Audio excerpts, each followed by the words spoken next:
Hey, I'm back, and today I want to do a lesson on how to practice. I'll try to make this quick, but this is actually one of the most important things I think I have to say about practicing. And so this is something I've been doing for the last few years, I guess, and it's really helped me, and I call it the 10-hour challenge. So basically what you do is you take something you have a problem with guitar playing, or really this can be applied to other things, but I'm a guitar player and this is called Chandler Guitar, so that's what we're going to talk about. And you take something, usually a technique, and you work on this for 10 hours. Now when I say this, don't do 10 hours in a day or 10 hours in 2 days. Ideally you want to spread this out over between 1 week and 1 month. 1 week if you have lots of free time, maybe practice in the morning for 30 minutes, then practice an hour later, and then an hour the next day, etc. And you can finish it in a week, or you can do it maybe over a longer time if you don't have as much free time, like you're working, you have kids or something, and you can't spare as much free time. I wouldn't try to do it over a month. I think that's not so good. You know, that's too much space in between. And if you're trying to do it in like 3 days, don't try to practice that much. You know, chill out. You need some time to rest and things.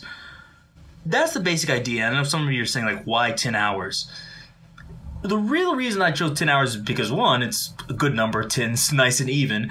But besides that, if you do less than that, like 3 hours, you probably won't see any improvement. So it's one of those things like, okay, I do a 3-hour challenge, but after 3 hours, like maybe 1 hour a day for 3 days, you may not feel like you've gotten that much better. Like, I'm almost in the same place. But with 10 hours, I think you'll feel that, yeah, I made improvement. And if you do more than 10 hours, let's say like 20 hours, 30 hours, 50 hours, 100 hours, of course you'll see improvement after that. But I think lots of times, for me and I think for many other people, you'll lose motivation.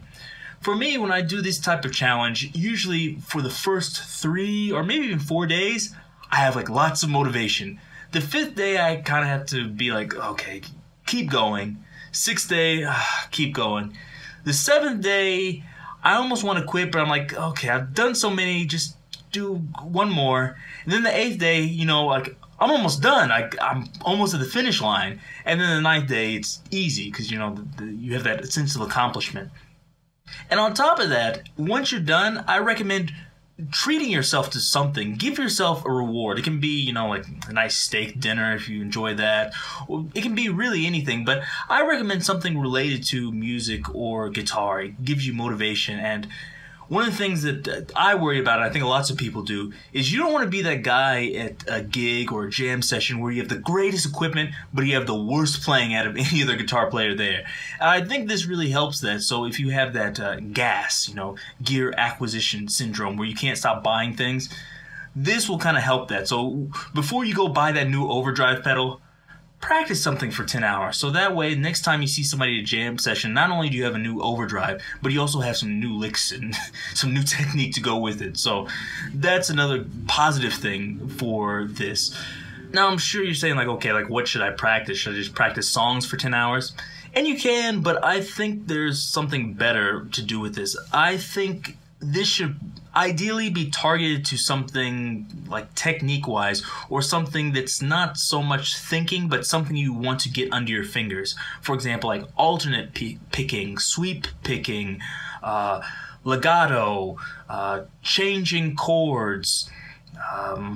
I guess even like sight reading is not so bad if you wanted to do that. Vibrato is a really good one if you don't care about like the shred stuff, but vibrato is a really good one. And I really suggest practicing with a metronome. And so what I used to do when I was in university is me and my friends would get together and we'd get a metronome and we get a timer. And you set the metronome at a very, very slow tempo, easy tempo. And then you set the timer for, let's say, 5 minutes. And because this is like an hour, it's kind of boring, put on like a TV show or a movie or whatever you want to watch, and then set that timer, start playing, and because it's so easy, you don't really need to concentrate 100% unless you're, let's say, new technique or something, and then set the timer for 5 minutes. After 5 minutes, move the metronome up, you know, 5 beats per minute or 10 beats per minute, Another 5 minute goes, move it up, all the way up. And then once, after about an hour or so, you're going pretty fast. You're going at a good clip. And you probably can't pay attention to the TV show or movie anymore. But that's okay. So I recommend it. Now, Game of Thrones hasn't started yet. So if you want to catch up on some old episodes of Game of Thrones, go through the old seasons, maybe try this challenge and, practice while you're doing that. So you've already seen the episode, so you know what's going to happen. When the new episodes come out, you concentrate 100% on those. At least I'm going to. Also, I should say, when it comes to practicing this, choose something really specific. Don't just choose, like I said, alternate picking. You might want to choose, like, alternate picking on a single string, going up and down the string horizontally. Or alternate picking, crossing strings inside picking, and come up with lots of exercises or licks that use that and practice that over and over again. If you choose something too broad, like just technique, and you're practicing your legato and sweep picking and alternate picking and hybrid picking, after 10 hours, you'll get better, but each one will just get a little bit better. But if you choose something really, really specific, like, let's say, like, 3-string sweep arpeggios. At the end of 10 hours, you'll see a great improvement, and you'll probably be amazed at like how much cleaner and faster and just overall confident you are in this technique. So that's one of the things that I really like about this. I think you'll see great results.